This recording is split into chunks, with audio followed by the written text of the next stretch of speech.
Hello, everybody. Welcome to Member Finances. This is a workshop that I designed for CFNE. We're part of the learning team here. You have Johan and Maggie. We're all part of the learning team. My name is Carla. I am the co-op coach for the learning team. And I made this workshop. I designed it a few years ago for my own. I used to be a personal finance facilitator. And before joining CFNE via different nonprofits organizations. So when I joined, I decided that it would be a good idea to start connecting the knowledge that I had in personal finance to the co-op so that we can get and become better co-op members within ourselves. I am trying to figure out just a moment here because I think you might be seeing my notes. Do you see them? No, perfect. All right. So I don't know if you all know about CFNE. But we are the Cooperative Fund of the Northeast, a nonprofit community development financial institution, or a CDFI, that was created in 1975. And we work with economic, social, and racial justice by advancing community-based cooperative and democratically owned or managed enterprise. We do this by providing co-op-friendly financial products, services, and by providing co-op business coaching, connections, and content such as this one, and offering investment opportunities that promote social conscious enterprises. Okay, so we got to know a little bit about each other, but I always like to ask and start, why are you here? And you can write it down on your piece of paper. You don't need to share it necessarily right now. If you feel like you want to, you can. We are a small group, so feel free that at any point, if you have any questions, any comments, anything you want to show, do come off mute and just shout it out. We're a small group, so it's okay that we're not going to be bothering any of the process doing that. So I always think about why we do the things that we do, because that's where our power comes from. That why power is very important that we really connect to, and that we are able to, as specific as we can, put it down, because that is the thing that will motivate us and move us through anything in life, and specifically when things get hard. It is the thing that's going to remind you and to why you're choosing the things that you're choosing, and keep the courage when you're going through difficulties. And when we're talking about financial information, that could be very relevant in some of our cases. So now, why do we talk about personal finance in a cooperative setting? Well, it's symbiotic. If we understand about finances, we understand about payments and how do we get our salaries from the co-op, and we can help co-op in wisdom. But in reality, is that personal finances and the finances of a co-op are symbiotic. How we view money in our homes directly impacts how we view money in the co-op. Not all of us grew up with families who own businesses, where we were able to observe how a company's finances were managed. But we all come from family programming for money management, whether we are aware of it or not. That's what we're going to be doing and checking today. And for example, we can think that we lean towards more impulsiveness in our ways of managing money and thinking about money. And this shows up in the co-op by us not realizing that we are inflating the co-op's capabilities and with idealizations, and this can lead to poor financial management. Or on the other hand, where I kind of tend to lean towards, we're more cautious and risk adverse and afraid to take loans and commitments, and that can hold us from developing the business, because sometimes we do need to do those things in order to move forward. So typically, how we think as individuals is reflected in groups. And if we don't take into these points into account, like you don't think about them, we can negatively impact the decisions of others. All right, so today I want to talk about what are our objectives. First, the importance of knowing your finances. We know it, we know this, we know that it is important, but yet we really sometimes don't really dig into it. Knowing that your personal finances are personal. What does that mean? That you don't compare yourself to others, that the decisions that you make are yours. If you want to spend $100 collecting buttons, That is your choice. If somebody is not helping you pay for your phone bill or your water bill, they have absolutely no say in what you do with your money. That is your decision. And sometimes we need a reminder of that because some people like to put their hands and noses where they don't belong. So I want to know that handling them is something easy and to do, even though it might not feel that way. It is. Once you have the sort of like a bit of a foundation, it is. What might be a little hard is our emotional part, but we'll go through that together. And to take action now, because the things that you do in the moment possibly are going to be, if you do it in the moment, you're going to get it done, versus if you leave it for a later time, it might not be the case. So this is a bit of what we're discussed today. We're going to do money. We're going to talk about goals. We're going to talk about emotions, budget, and we're going to do a review at the end of things. Okay? Is anybody, I'm about to get into it. Is anybody's good? Okay, let's go into it. Let's get into it. All right. Johan, how much money do you make? Pause. Leanne, how much money do you make? Pause. I'm not telling you that. Why would you ask for that? Pause. That's good. That's good. Oh, Victoria, okay. how much money do you make? Ah, all right. I'm gonna share with you all this little document here. Let me see if I can grab where the chat box is in this small screen. My God. Let me see. Did you all get it? I want you to open a bit. And I want you to stay on that initial reaction when you heard my question. Stay in there. You're gonna go in the first one. We don't have to go through this. This is also for your personal things. You can go through it on your own, but I want to make sure that everybody gets access to the document. We're gonna go a little bit back and forth to it, but I want to see what your emotional reaction was to that question. Did you feel, what was it that you felt? Did you get a little taco in your throat, or did you, a little bit of a kick in your stomach, or like, hey, what's up? Like, excuse you, how dare you asking me about that, right? Oh, I just requested. Okay, Victor. I think if you copy and you open it again, you should be able to do it. And if you want to have access to it to edit, just make a copy of the document. So if you all want to take a minute to do that, we can do that. So I'm just going to be a minute so that people can go in. The way you do is you go here, you select make a copy, and that will give you access to editing options. All right. So let's get back to things. You can write that also on a piece of paper on your computer. We don't need to necessarily follow what I am sharing this, but I want us to start. It's going to be a lot of self-reflection throughout the whole process here. And I want us to start with that first question. How did you feel about that? Now, culture and money is huge. Different cultures have different comfort levels when it comes to money openness.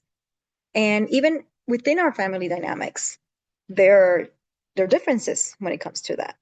So when we discussed how much money do you make, that income question, in some cultures that could be completely normal.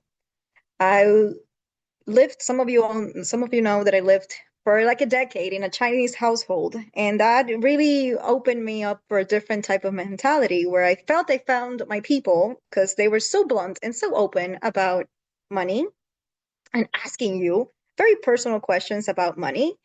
And the first day that I would meet somebody, immediately they would ask me how much I make. And back then I was like an artist. So I was like, I'm like zero money. Like I have nothing, boo. But with time, I felt good because in my younger years, I've always was a little obsessed with money understanding. And I am ashamed to say that I would hide and dig through my friends' parents' tax returns to see how they make money. So while other kids were like doing other things, I was just trying to find out money ways to better yourself. And so in the Asian household, I didn't have to do that. I could just go and ask questions and people would be answering my questions. And it'd be like, oh, but they have their reasons and other issues that come with that. But at least that information was present. And it is important. And I share because I used to think that it was only in Asian households, but I found out recently that even in Paraguay, they have that too. And so it's not necessarily just, an area of the world. It could also be within subcultures and how you think. And I want us to maybe challenge that idea.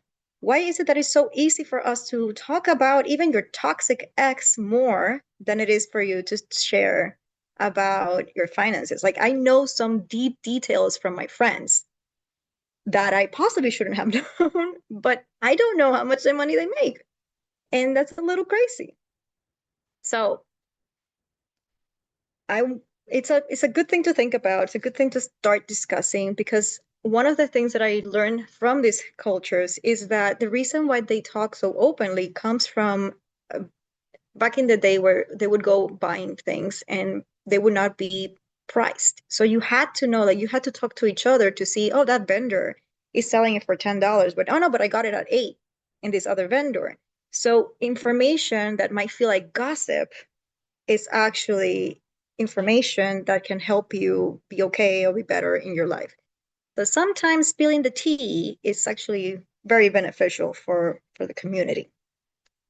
Now, it might be that you don't have issues talking about how much money you make, but if I ask you how much you spend, that might be where you kind of like go, right? And this is sort of because income doesn't necessarily depend on us. There's so many factors that come in, external factors that come into why we make the money that we make. There's systematic reasons, racism, um, gender issues, health, etc. But when it comes to where you choose to spend your money, usually it's mostly, us, the one that make those choices. So how much money do you pay for rent? What about your mortgage? How much did you spend for your car? And this all comes from that idea of subculture and our self-value and our self-judgment when it comes to that. Now, there are little pockets of subculture that we have that might be easier to have conversations than others. Then this is especially true if you grew up in a different social economic bracket to the one that you currently are. Having these conversations will really make you feel different. And you might be, oh, I'm okay talking about how much I make. But if you go to maybe if you were brought up in a, poorer neighborhood and then you go back and you want to talk about how much money you make, you feel uncomfortable about sharing that information. So to look within yourself and understand where those little, attacks might feel for yourself, it's really, really important. There is a strong connection between what things cost and how we see our own personal worth. Now, we often talk about people who use expensive things as a way to define themselves or feel more valuable, right? Like the baby in this picture is like very much into Burberry, apparently. And I had a friend who was just like that. She would tell me that when she was in her 20s, she wanted to buy everything brand, the brand you could look at it from like 10 yards away, and then you could see that she was carrying this bag of I don't know whatever brand it was. And you have that, and we are always very aware of those. But what we're not aware of sometimes is the opposite direction of that. And most of us are guilty of this. Sometimes how much we pay for something becomes a reflection of how we judge ourselves in a not positive way. Meaning, oh, I don't want to share because what if the price tag just screams, I am dumb, right? Like, did I overpay? Was I taken advantage of? Like, did I make a stupid decision? So what does that say about me? Not necessarily in like, I want you to see me, but also, oh, was I making a bad decision about this? So suddenly it's not about the purchase anymore, but about what that means and how you feel and how we feel about ourselves and our spending. And this is where me, myself, and this is so important and why I start the workshop here in this part, because it makes us uncomfortable. Like it's how we really move in the world, basically, and on every day. And knowing this is extremely powerful. Understanding how we are and how we think makes us better take chances of and actions about it. In the document that I shared, there's other two parts that you can go through and start looking within about your money story. And maybe one of you might want to just throw in the chat or say, what did your family and culture talk about money? Do you come from an open, with this discuss all of this, or oh, you don't even know what your parents make even to this day. So if you want to drop it in the chat, it'd be great. And then also think about that identity and spending. Yeah, maybe most of us, we're in a group that don't really care about branding, but could we care about something else and that we might be a little unaware of?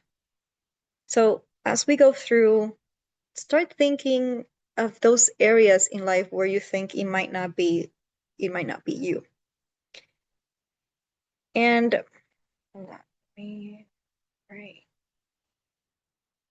And this is extremely, extremely important because the majority of the reasons of why our money doesn't work is because we don't know ourselves. And this is the biggest liability on the bottom line of our finances. So if you're definitely in the crowd, like there's a number that I want you to think between 1 and 10. How much do you think you know yourself? And I want you to write it down. If you have the document, if you don't, write down 1 to 10.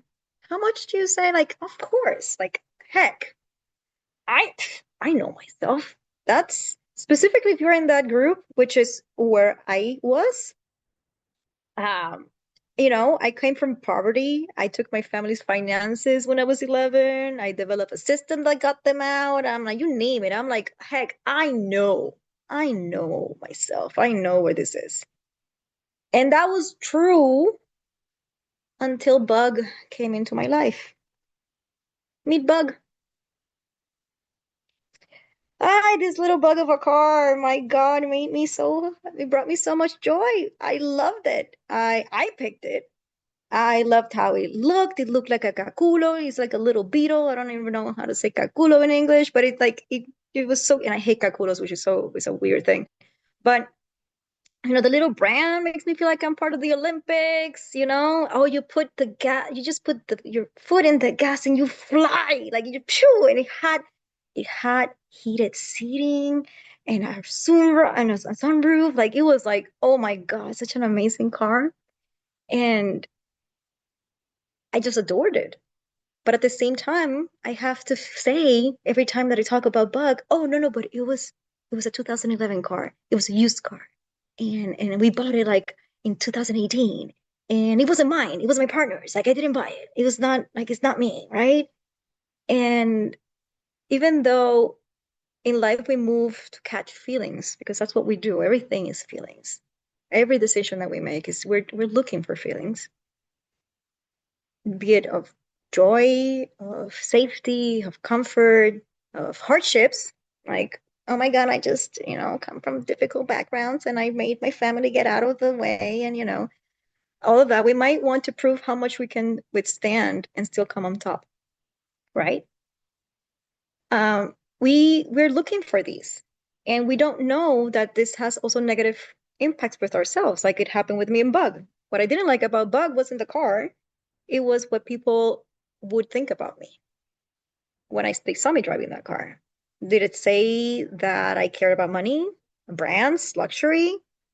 Did it say that, especially when I'm like, oh my God, human rights and being like financially justice seeker, blah blah blah blah blah?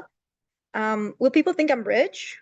Will I not be invited to the cookout anymore? It might be completely disowned by my peeps, because the things I have heard it in my community. Like if anybody, and in my community, any car that was, lesser than 10 years was like, oh my God, you're balding.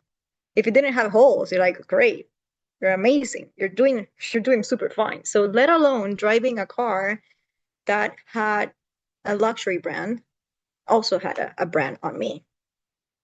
So this might not show up for you in a car. I never thought that it was going to show up for me because I never thought that I was going to own, well, not own, it was my partner's, a car or drive a car that was quote unquote luxury. But it did. It showed up and it was a lesson because it might not show up in actual things, but in feelings of maybe where your education, where you're going to send your kids to school, where do you worship? Food, the food that we buy. Are you buying it because it says something about you or not? Knowing yourself can make sure that you put your money in the right place for your needs and your goals as you go around life catching feelings. Because that's what we do. We just go around life catching feelings.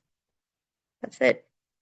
But oh no, I am. Don't feel bad about catching feelings. That is exactly what the human nature is. We're just moving around life doing this. No matter how much people want to say this opposite. I had a friend who was a bro in finance a few years ago.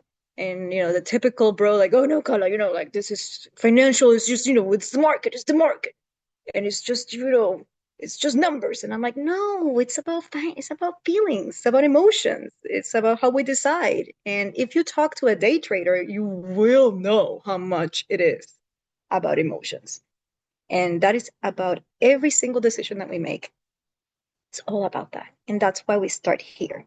And as long as you keep track of that understanding and make sure that what you're paying with those feelings is within your capacities, and not only talking about financially, but also other capacities, other areas in your life, then we're good, right? But for these purposes, we're only going to be talking about financially capacities. Now, I'm going to take a minute to stop us and talk a bit about some statistics that are around here. Let me move my notes around so I can actually read. Okay, so this was taken in 2025. Some of the highlights of what we find in America, in the US, is that we like to impulse buy, right? This is something we do, and we're not the only ones. And it is made that way. We're in a very consumerist country, and there's millions of dollars being thrown into understanding this. I had somebody that was working in Google, had a psychology major, and was making $500,000 a year because Google was using her her psychology knowledge to target folks in ads. So our thing to think about is that now with the internet, it's not just about knowing financial literacy, it's also about knowing tech and psychology, because we need to understand that it is not necessarily our fault that this is happening. We're constantly being bombarded and we are studied deeply so that we will fall into these things. And if you see that in 2024, the number was a little under $300 a month for impulse buys, I want you to know that that number in 2022 was over $300. So education does work. And us understanding this makes an impact and has a change. And I want to give a little tip when it comes to impulse buying. And that is to think about, look what you said, what you saw it. Oh my God. And I'm one of those online shoppers that got advertised and got a discount. And I'm like, yes, a discount. I love me a discount. I would fall into that. And nowadays you can't do what I did in 2018. Well, no, 2008. Oh, Jesus, it's 20 years almost ago. That when I was in college and I was about to move to my first apartment and needed to buy appliances, I spent my 2 last years of college looking at shoppers to see when the things were going on sale, and then find out what we all know, that during the sales, what they do is that they jack up the price and then the sale just ends up being the same amount, right? Though Black Friday, I must say, was one of the few times that it actually was on sale. But now we don't have that. We don't have that before when it comes to online shopping. So what I do is that I give the 72-hour trick. You like something, write it down, put a timer for 3 days, and come back. If you have the money and you still want it, you can get it. Because most impulse buys, or even regular buys, you regret it within a week. You're just getting that dopamine hit in that moment, and within a week, you're not even thinking about it or using it. And or give yourself a oops budget. That's to allow for these issues to happen, no? So whenever you decide to say, I'm gonna give myself $100, oops, or $50, oops, and combine it with the 72 hours, you minimize those impulse buys. And when the end of the year, if you have money left over in that account, you can either use it for whatever purposes you want. I would use it for savings and investment, but you know, no judgment, to each their own, right? So thinking about that, I want us to think about 3 passes. We have heard about the 5 passes in relationships, right? Like, oh my God, if so and so would find out it's this celebrity would show up in my life, I get a pass, right? And it's not about the cheating. I think it's about how amazing the person or the situation is. Think about the same in your money. What would be 3 things that you really, really had to think about hard, not impulse buying or not buying immediately? I'm confessing, mine just happened. It was a Backstreet Boys concert in the Domes in Las Vegas. My neighbor needed a company because, her mom wouldn't allow a 40-year-old woman basically go by herself. But, that's another story. And I had free, I would stay for free in hotels. I had that done. It was just the ticket and the plane ticket. And my 11-year-old self was really, really wanting me to say that. So I'm going to give you 3 minutes. It's quick because it's visceral. I want you to think about 3 things that it would be so hard to pass on. So,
okay, I'm going to stop because even if you don't think about anything and you left it blank, that's information.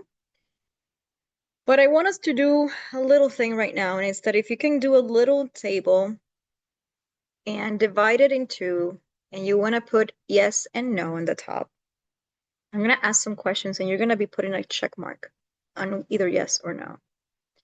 And the first one is, were you okay? Will you be okay sharing how much money you make to a stranger? Yes or no? Will you be okay sharing with a coworker? Yes or no? Did your family openly talk about finances and money and you could ask questions without any problem? Yes or no? Do you fear telling people your brands or things that you like? Do you or not? Are you okay with it or do you fear it? I'm sorry. So are you okay with it or do you fear it? So okay, yes, fear it, no. You will be okay sharing your one of those 3 things that you would have a hard pass on here on the workshop? Are you okay with it? No? And if you want to share it also, you're welcome to share it. I shared my shamey one. So, and lastly, will you be okay answering this next question that's here? Where are you? And these four tiers. Broke as hell, they can barely make ends meet, right? You can make ends meet, but I'm not enjoying it. I'm comfortably paying stuff, but nothing extra. I am all good, but now I don't know how to make sure my future is secured and my family can receive some of my worked on benefits. So put either a number if you want to go back or at least write down what that tier means. And if you think this is an income issue or a money management issue. Sometimes it is. I worked with a single mom that it was an income issue. Like there was just not enough possibilities for them to make more money, having small children and not being able to take on extra hours to make more money.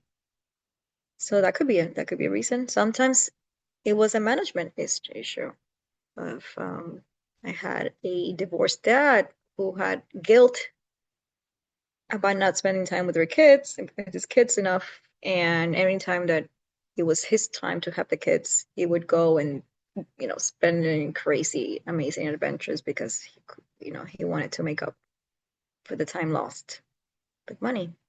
And he was getting into serious debt because of it.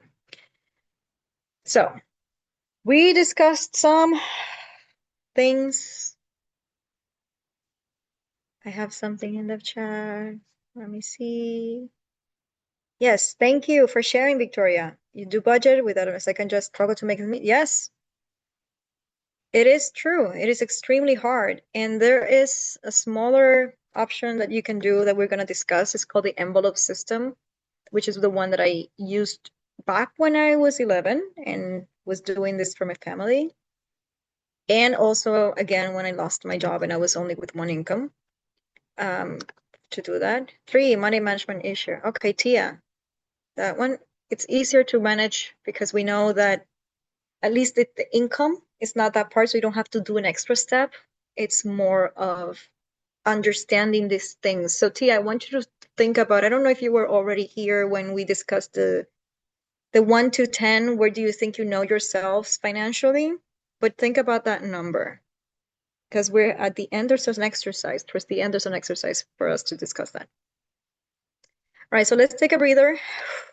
Everybody just breathe in and breathe out. This was difficult. Let's ground ourselves a bit. Feel our toes. Go up, your legs, your knees, your thighs, your belly. We hold on a lot in our bellies. You want to put your hand in your heart and in your belly. That always helps me remember to breathe. Because breath is everything and it's how we build resilience. Emotional resilience is with breath. In our head, it might feel a little, oof, I have CPTSD, so when things get weird, that head and that brain fog, oh my God, wants to have a party in my brain. So breathing and doing different exercises for putting ice or anything in your body brings you back in. And believe it or not, it's important that we do this when we're managing our finances and we're going in. Okay, this is not easy territory. Sitting down and looking at your money is not easy territory. So anything you need to do to make yourself comfortable to do it, it's a-okay.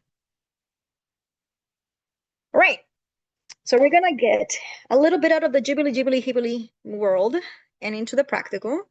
And we're gonna talk about some important points about money that in general that's good to understand. Okay. So first off, money is a tool of exchange. Let's stop feeling guilty about it. We don't think about how many hammers you have in the house. Do you feel guilty if you have none, or if you have 0, if you have 1,000? No, right? It's a tool, and it's hard to remember that. It's really hard, and especially in our society. We use it to promote our well-being, so let's drill that in. This is supposed to be for our well-being, not for our self-judgment. And here in the US, there is a system called the 50-30-20 where basically it's used to gauge someone's personal finance. Okay. Some money principles. Good things. Pay yourself first. We'll talk about that. Create an emergency fund.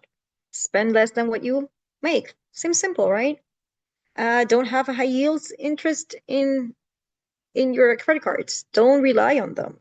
And living above your means as much as you can. We know these things, right? But why is it so hard to make it happen? This one is huge. Pay yourself first. I come from the land of where your value comes from how responsible you are at paying your debts. To the point that I stopped reading a book that was talking about, do you really need to pay? It's called Debt by David Graeber. Do you really need to pay your debts? And I was like, oh, hello, yes. And I could not continue reading it. And that shows me information of where my lackings are, because that it's also correlated to why I don't go and make more money. So sometimes when we struggle with making more income, there's a lot that has to do with psychology more than the actual things that we have to do. So if you are at the place of, oh my God, squeeze me, no, I'm not gonna not pay my debts and pay me. No. First thing that you're gonna be taking out of your money is out of sight, out of mind, put it in an account, and that is for you and for your future. Money will come. There are systems and there are programs to help you pay for debt. In the worst case scenarios, there's bankruptcy, but your well-being is not going to be taken care of only by yourself, specifically in an individualistic society that we live. Emergency fund, we've heard about it. It's important to have. Some people say between 3 and 6 months. I'm sorry, between 6 and 12 months. In my case, I say more than. Specifically have it in a high yield savings account or in a CD conversion ladder that you can take advantage of and making sure that their interest is being paid. And the number of how much you need will depend on your capacities and your risk tolerance, but also your background. Some folks have a harder time finding work due to external reasons like age, health, racism, gender, all of that. So take that into account when you're thinking about that money. You'll hear examples of folks like the finance bro. He was like, "Why do you need more than 3 months?" And I'm like, "English, I'm not a white dude like you. Like you can make, today you don't have a job and tomorrow you have another one. It takes me a while to be okay and I have a lot of family that I have to take care of and a lot of fears that I have to overcome that you don't. So put those numbers into account. And living within your means, that's such a weird thing to think about, but basically it's always to think about a cash flow. I don't know if anybody has heard about cash flow before. Not maybe so. Just it's basically meaning that never have your account be in zero. Okay? Try to have a minimum of $1,000. And you're like, how do I do this? We'll get there. This is the rule. I learned this by the book All Your Worth by Elizabeth Warren. Fantastic book, recommend. But it basically tells you that you have to live within these means in order for you to be financially healthy. You will see that in the life that we live, most of our money actually goes to our necessities instead of the other two factors. But we really know that when you get to the last portion of the workshop where you're going to check in with yourself to see how much truly that is. All right. Now, goal settings. This is a very, very important to do, regardless of where you are financially, and even more important if you don't have enough money. I'm going to share this little thing in the chat box.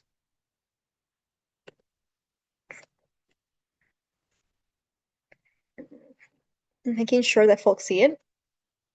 Now, goals, regardless of what you can achieve or not achieve in life, let's say, I know that finances and the world is not set up for us to succeed like it was for our parents or our grandparents.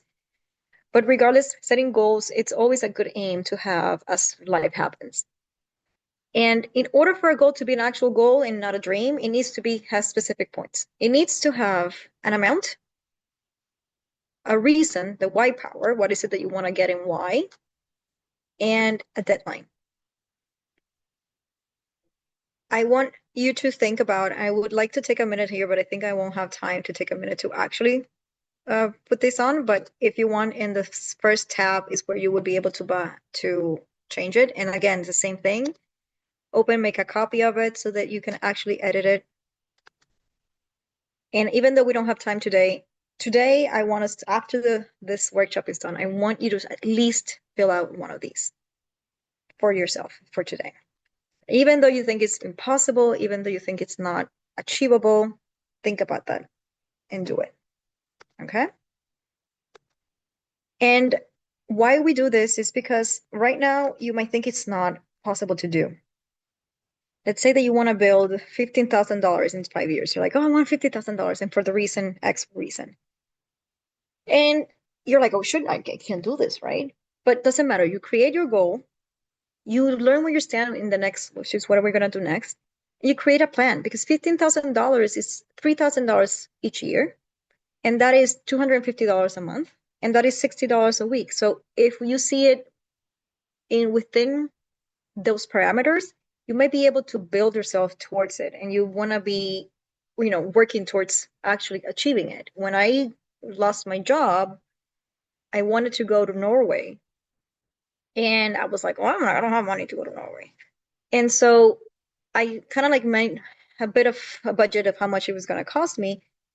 And I actually ended up like, life works that way weirdly. Things started to show up. Somebody told me about Rover. I started to, pet sit dogs. And then from there, I got clients. And then out of, things moved towards a direction that allowed me to get that role.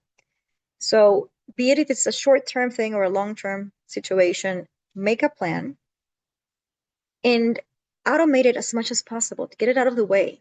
Just like you would do for your emergency fund, just you would do for your retirement, for your things, like put it to the side and make it out of mind, out of sight, out of sight, out of mind for you. And you will make it. Okay, we're going back a little bit into the world of emotions. I know. It will be quick. It will be quick. But I just wanted you to know that you're not the only one. This is Wells Fargo in 2023. They did a study to see how people felt about their money. And, over half of us feel embarrassed, judged, overly focused. We feel like we're always worrying about money, that money controls me and instead of it. So I share this because at the same time, I want us to go back to that first question about how much money we make and how much money we spend. And we cannot get rid of this issue if we don't deal with the other. We need to start becoming less afraid about sharing where we are, because that's going to be changing our beliefs and therefore the things that we can do. I love this quote. We don't live to the level of our capabilities, but to what our beliefs are. And it's so true. I want you to think about for a second about your first experience with money and what is the narrative of that experience. That's going to be quick because we're like, I want us to get to another part. So in my case, I thought money grew on trees. When I was a child, that was a good time. Oh my God. I thought it was possible to swim in a vault filled with coins. Did not get the word greedy. I did not understand that word at all. When I was 4 years old, my first memory of money is my father took me and my older sister to the store. We were getting our supplies, I guess, for school. It was my first year that I was going to go to school. And he said, grab anything you wanted. My sister came with one notebook and one pencil. I had coloring books, notebooks, crayons, anything that I could carry under my arms, behind, with my face, with my head. If I had chanclas, I would have put them down in my feet, like anything that I could carry, I was taking with me, you know? And in my family, I was told that I had the dollar tattooed in my forehead and that I cared way too much, that I was like greedy and that I cared about money and all of that. And then as a teenager, when I took my family's finances, I saw how scarce everything was and how little we had. And I learned that you can't dream, you can't think. And so, because if you don't have the money, why would you even want it? That affected me because as an adult, when I was in college, I got offered a internship at the US Embassy in Paris. And I said no, because they only gave me $900. And I was like, but who's going to pay for like if I go? And I looked up how much an apartment was, and it was like $600 or something like that. And I'm like, but that's not enough. Like, how am I gonna be even pay for the plane ticket and come back and da da da? And I damaged my future because what would have happened had I taken it? You know? So write down that experience in your narrative. Like, what was that first experience that you had? And what did it say? What did you learn about it? I'm gonna give us like 5 minutes or less to think about this because it's an imprint that sometimes we don't see.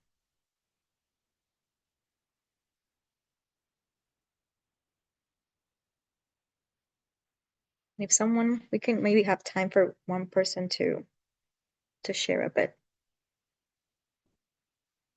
if you will want to share. Although maybe put that check mark in the yes, I'm okay sharing. No, I'm not okay sharing. Because we're gonna count them at the end and see how many yes and no's we have.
You are welcome and not welcome to share or not share. So feel comfortable.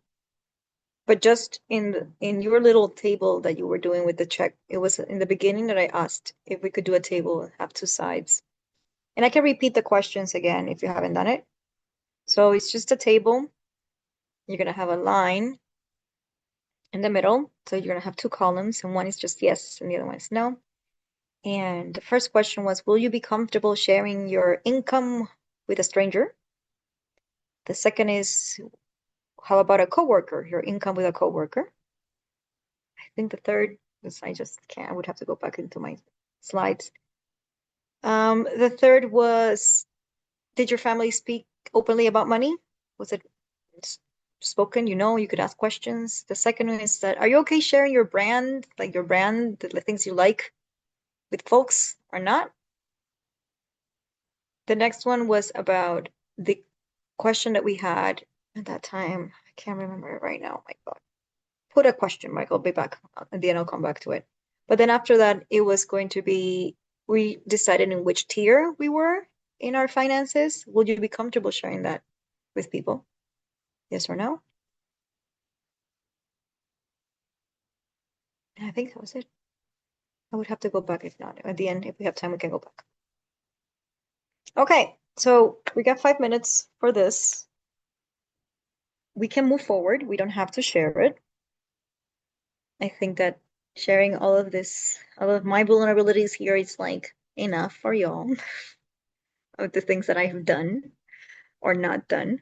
Actually, Um, Carla, if you're Ooh, open to a share, I'm open to sharing because the question really, it made me feel good, right? In many ways, right? So, I began to think about where we got those money messages. And I remember my great grandmother when someone would ask her for money, she would turn her back and reach into her bosom and grab the money out and count it out and put it back in her bosom, very secret like, or go up under the mattress, those type things. And so I don't remember having anybody talking to me about money specifically, but I do remember very distinctly messages. Right. So that was a message that money is secretive. It's something that you have to protect. It's something that, so I don't know where she got that information from, but I would be interested in knowing because it certainly was passed down to me. Right. Because I see all of that in the way that I handle money. And I know that it came from her while her not saying a thing. Like everybody went to her for money. So she had it. Right. So people, that's what they did. And so that's where, that messaging is the messaging for me, not the actual stories about it. And no, we didn't talk about it, but I definitely got messages. So thank you for the question because it took me to my great grandmother and also helped me to see where some of my money issues come. Thank you. thank you so much for sharing, Tia. And that's exactly what this whole process and this idea is to talk about. We need to go back into what was that message. Sometimes it's not direct. Sometimes it's not something you hear. Sometimes it's just things that we perceive. And if you grew up in an area where you had to be very perceptive, you get not only the things that you notice, but the things that you subconsciously did not notice that were said about you. And what you shared reminded me of my grandmother too. Like she would never dare to ask questions. Like remember she saw an advertisement at the bank and she called and she told me, I called the bank. And I told it was for like a cousin of mine. Like she would never dare to say it was her and ask a question. I'm like, why is something so simple? She had to be so secretive. And I found out like in Puerto Rico, there was the gag law when she was growing up. And anything that she had to be hidden. Like you couldn't say anything Puerto Rican, anything that was like, that's why we were so crazy about our flag because it was illegal. You would get sent into jail or you would had a crazy fine. So it'd be nice if you could find out why your great grandmother was so secretive about that. Sometimes it helps because then you can detach from the emotional part of it. And sometimes if you don't, just accepting and understanding, oh, this belonged to my great grandmother. This is not my reality. She possibly had it because the upbringing out there, like it must have been possibly dangerous to people knowing if you had money or not, to the point that she had to keep it like in her bosom, like there was a super, you know, safe place was on herself, right? It wasn't safe anywhere else. So it's good to do these exercises for those reasons specifically. Now, once we know these things, we ask ourselves, okay, great, I know them, but how do I do this? How do I manage my emotional state with it? And I'm going to share two documents here that are very helpful to do this. One is emotional processing over here, and this is going to take you into having a bit of a background understanding of where things sort of come from and how does your body feel. This is a lot of going back. If you come from any trauma, possibly might be a little harder because your body learned how to not feel things. But try as much as possible to just stay within and understand what is causing your state. Now, that's not going to solve the state, right? The same thing. If you need to make a copy, and then you can well go ahead and change it, and you can do all the things that you need to do. And the other document, it is the fears and resentment, and this is a little magical document that I got from this person and on YouTube called the Crappy Childhood Fairy, and they got it from AA, I think. Is that it is a half meditation, half journaling, where you're talking about your fears and your resentments. And the way that it works is that, let's say that you have this fear of that, oh my God, you're angry at your partner because they didn't pick up the kids. The way you would write it, even though it makes no sense, I know. If it's a resentment, it's when you're angry with somebody, it could be yourself. You write, I resent the person because I am afraid. It's important that you put that middle point and put the action after it. I know that it does not, because you're not afraid that they didn't pick up the kids. You're just freaking angry. Anger is fear in a ball, because them not picking up your kids has other, repercussions to it. So that you will be feared, because I meant, oh my God, they didn't pick it up. Now I have to go pick them up, and I'm tired, and I'm afraid that I now don't have the space and the energy to be able to be okay, all of that, right? So doing this exercise, and I give an example in the beginning, and then at the end, you can write off the things. It's very, very, very helpful to release these things and to re-regulate your nervous system, because that's the main cross of everything. The thing that we're doing is we're creating emotional resilience, and we do this by doing these exercises with emotional processing and fear, resentment, and doing this in as much as possible. Like some people, when we're not super okay, I do this daily. It's a daily practice. And this build resilience, and it helped me with foggy brain. It helped me with centering myself. After doing the feels and resentment, depending if you're a God person, a universe person, I'm like more of a universe person. The idea comes from AA. The idea is that you have a higher power, or your higher self, that can take this away from you. And then you just meditate for 10 minutes, 20 minutes, whatever amount you can. I meditate with a word because my brain is too spicy up here and does not like silence. So I just use a word that I just repeat. It could be like release, or it could be something like that. And adding to this, make sure that you're breathing like we did twice a day at least. And you put a calendar or an alarm for you to do it, because this is going to be building that resilience capacity. And resilience is just how quickly can I get back to base level? Just like as if you're going to the gym and you build a muscle, and you're going every day or every other day to build a muscle, breathing and doing these exercises is going to start re-regulating your nervous system and building the resilience, so that when things hit, you don't get deregulated as quickly as possible. And if you do, you can come back to base level as quickly as possible. Right? So I like to think about this, because we motivate ourselves when we think about something, but when we add the heart is when your hands can do with them. So having that heart hand connection, head, hand, and heart connection is very, very important in what we're about to do. And I take another minute to breathe in, because I like, whenever we're moving from emotional processing, take a breather. There's a short one, because we're about to go into budgets and understanding this part of the budget. So just a quick breathe. And I want you to remember this as you're going through the different exercises that I'm gonna show you, because a lot of them you're gonna be doing on your own. Take pauses. Take pauses, because monkey brains really love to hang out and make a party in that head of ours, and we don't notice that that's what's happening. So if, throat closes, hands tremble, feet, like, your shoulders go up, things, start noticing what your points are, your triggers are, and what they look like in your body.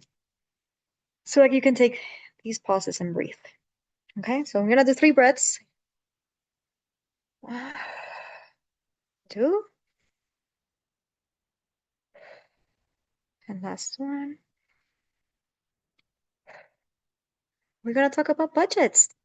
And they're so much fun, you guys. You know? Budget is just simple. What does it mean? It means money that comes in and money that comes out. That is just basically what a budget is, right?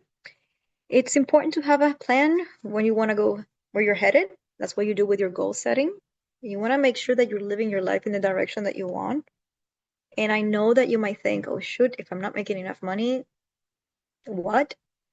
But when you're making sacrifices without a goal, it just becomes lifestyle. And without realizing, we don't notice how much lifestyle we have. And then we close ourselves to that and we don't allow our brain to think about opportunities. And therefore, I do believe that what you put in your head and what you put in your heart, somehow it's heard and it's given to you. And the opportunities for you to achieve it. And that's why it's important that we do this as a means to keep some sort of level for you to have some practicality, but you do more of the work that you can do on the other exercises will take you further too. And a good thing about having a budget is that it will keep you in line when things get tough, because you would know what you need to do in those moments. And you won't go, without a chicken without a head when things show up out of nowhere. And budgets looks differently. They look like this. This is a monthly example of a monthly budget. I always like to see a budget in the actuals. So I always like to plan out and then at the end of the month look at how I actually spend my money because it gives me information and I can pivot quicker. This is an example of one that is seen in, for the months. I like this one because I can be like, oh shoot, man, what happened? I was in January and February, I was doing well. What happened in March? And so forth. There's also weekly budgets. I personally go against weekly budgets. I am not a fan of weekly stuff because you have some payments that's gonna come in the beginning of the month and some payments are gonna come in the end. And if you use the idea with this check, I pay this, and with this check, I pay that, then you get in trouble. Because what happens if something happens in the middle? Or what happens if that check doesn't arrive in time? Or, you put yourself in a situation where things could go awry. Ergo, why I choose at least a monthly budget. Now, they don't have to be in computers. They can be done by hand. The more detailed, though, the better. Specifically at the beginning of when we're doing this, we're going to be doing a study of 3 months, or in times of change. It's so important to do this.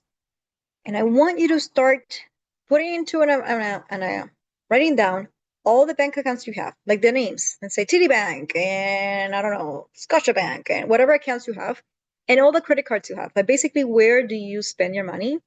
Because you're gonna go in and you're going to look for 3 months worth of expenses from those accounts. You are going to download it into a spreadsheet that we'll use.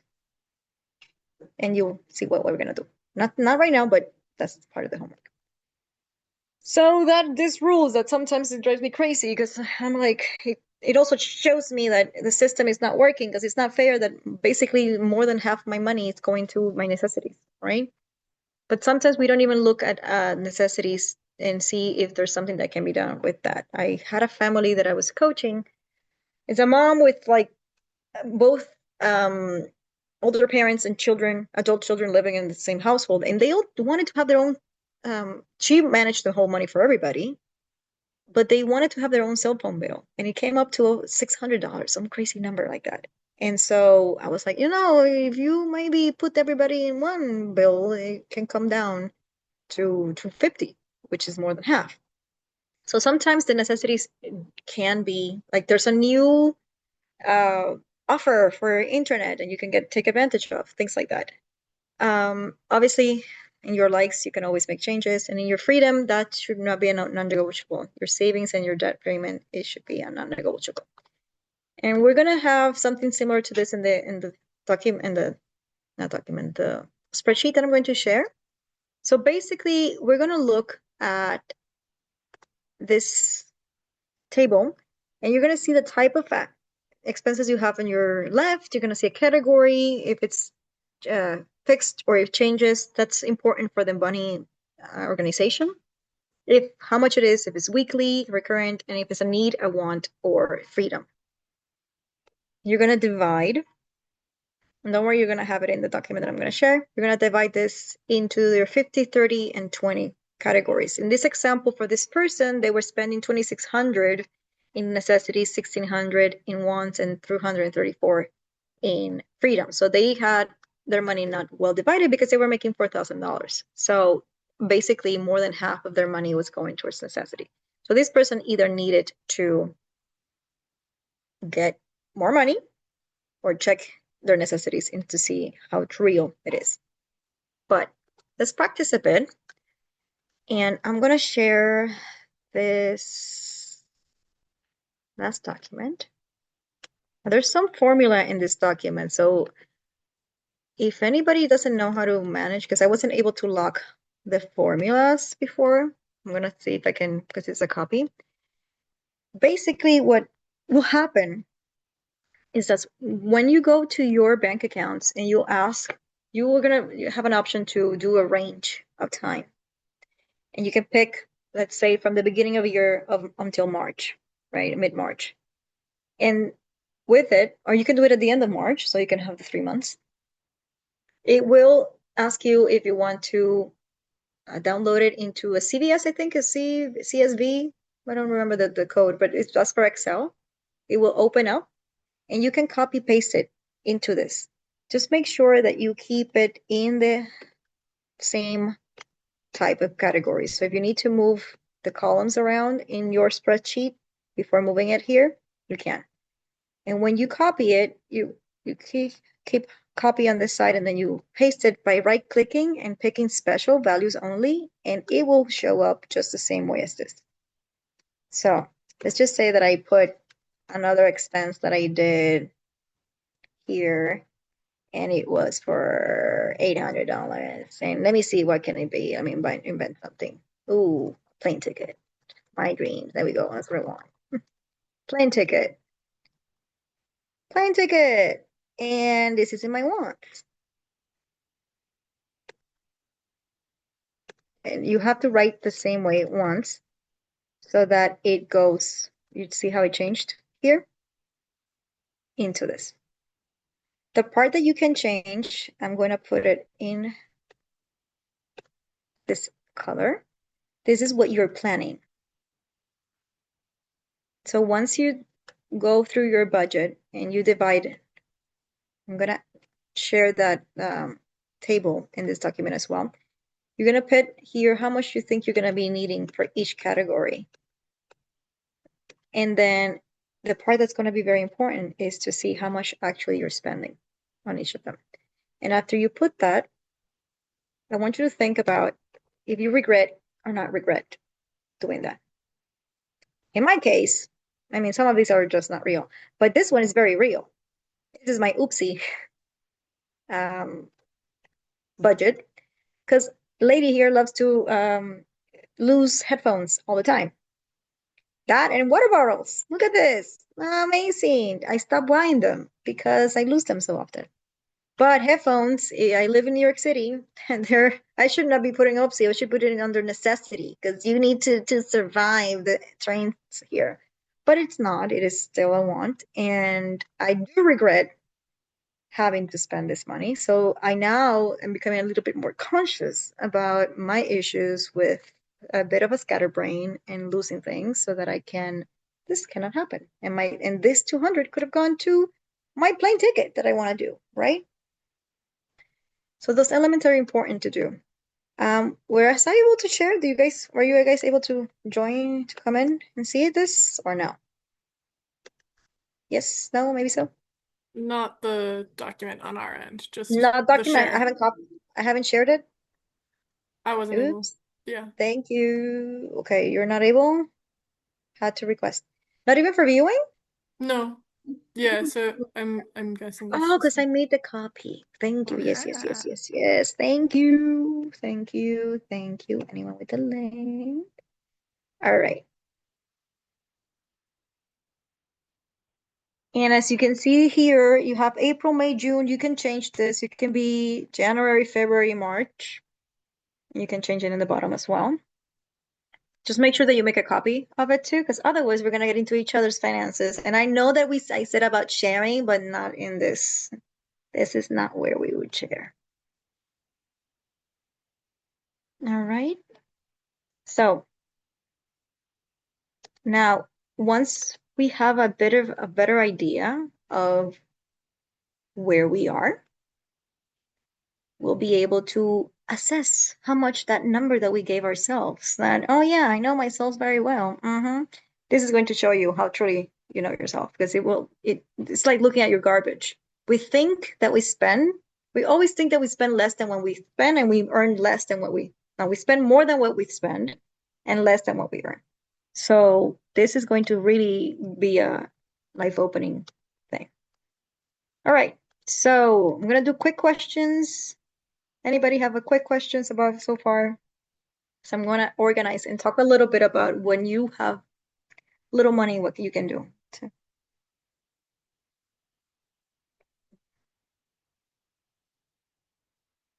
No? Okay. Okay. Organization is your friend when you don't have money. That is your bestie. And even when you do have money, like organization is always your friend, even though it might not be what we want, but it is. So this looks like having a cash flow. The way that I was able to get my family out of the funk that they were living in was that I got of the idea of this check here, this check there, and I started to build a fund where the money that I took for June, I would use for July. And that's always been a month ahead.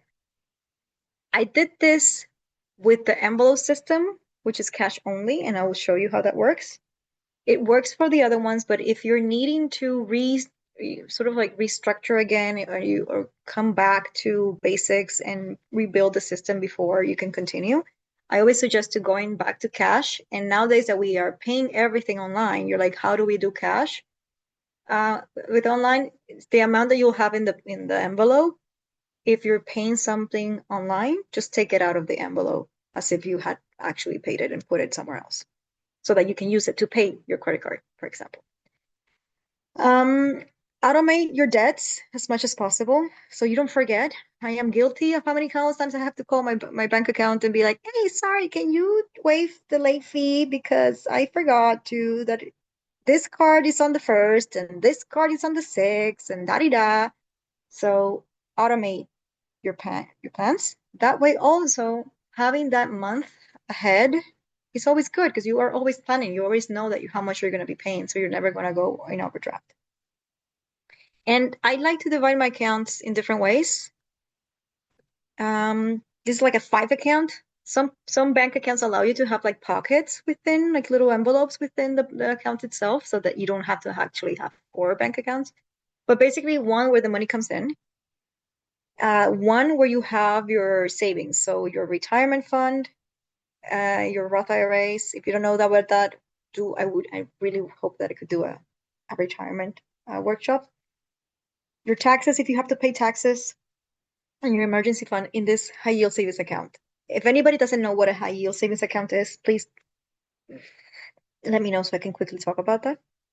And then another one, it's for your basic needs. So one that is just for recurring payments, the ones that are steady, fixed in like the table that I was showing you. If it's fixed, it doesn't change. That comes from out of there. Another one for your expenses. Why? That's the ATM card that you hang out with or you put in your Apple Pay. Why do I divide those two? Because that way, if you don't have any more money in that account, it's like, oh, done. You don't have any more money. So it's a good way to keep yourself check. And then some people are important for them to have gifts and donations, and so they put them in a separate account. I would create a Christmas club and a summer club for when I was caring for my family and I was doing it for my niece. And that money was always there, so that way when it was her birthday or Christmas could come or anything happen, I'd had the money and didn't have to think, oh my God, I don't have to be able to give her like a nice Christmas.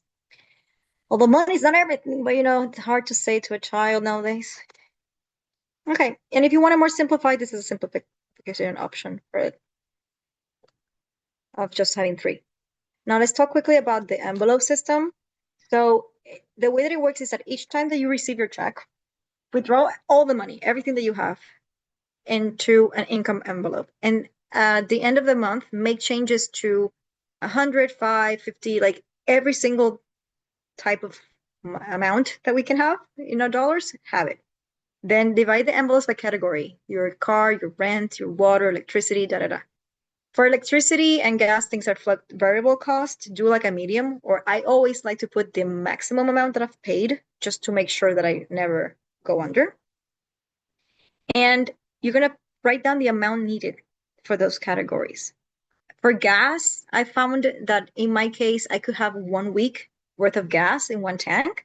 So I would always fill it up every week, regardless if I used it or not. Because gas, when it's less, it is more money to fill it back up than when it's full. So it's always good to keep your gas tank as much as full as possible. It's actually cheaper for you to fill up the tank than for you to put $10 or $20 because that's going to be used faster. And in the end, you're going to end up paying more.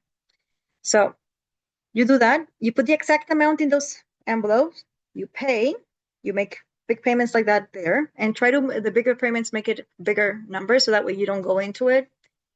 And every single dollar that is left, let's say that payment for your phone bill was 56 and you had 60, those $4, you're going to put it in an envelope in the back. That's going to build your emergency fund.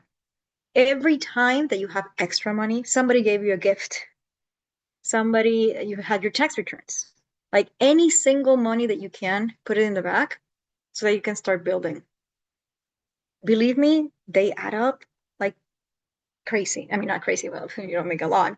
My dad was making, I think, 30 something for a family of 5, and that was not enough for most of us. So it does help to do that. Now, I don't know if anybody has any questions, but a good way is to do a money date to set up time.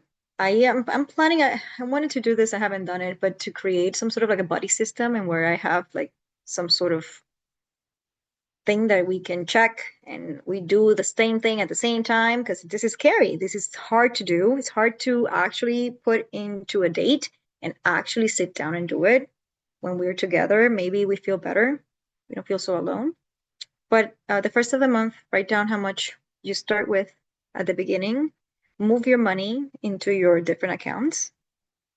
Try to only use, like if you have an issue and you don't know you're spending, like have one account that's just for your expenses and have a specific amount there, and one is done, like that's it for you. And move whatever money you have to your retirements. Remember, do take out, I know that it's hard, but do take out 10%, 20% from what you make and put it into an account for you. Believe me, everything else will sort itself out except for that. And yeah, that would be the information. So if you have any questions, please do ask them. Any comments, anything that can be helpful,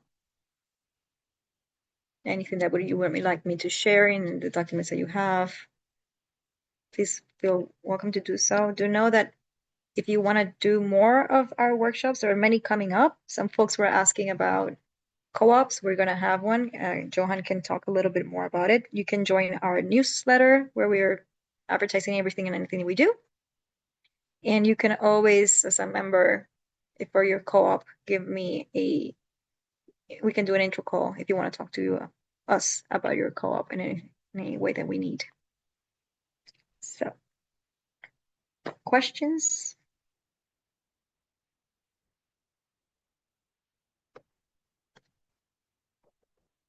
Hopefully this wasn't too much.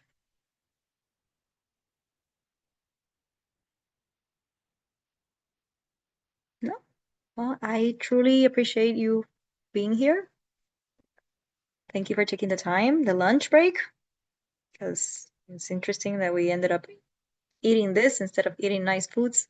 I wish we were in person so that we could actually just share stuff. And hopefully I'll see you in the next. Oh, I have a question. Also, you. heads up if anybody has Spanish speaking friends who might want to also do this workshop. Carla's doing it again next week at 6 p.m. in Spanish. So. Yes, tell your friends.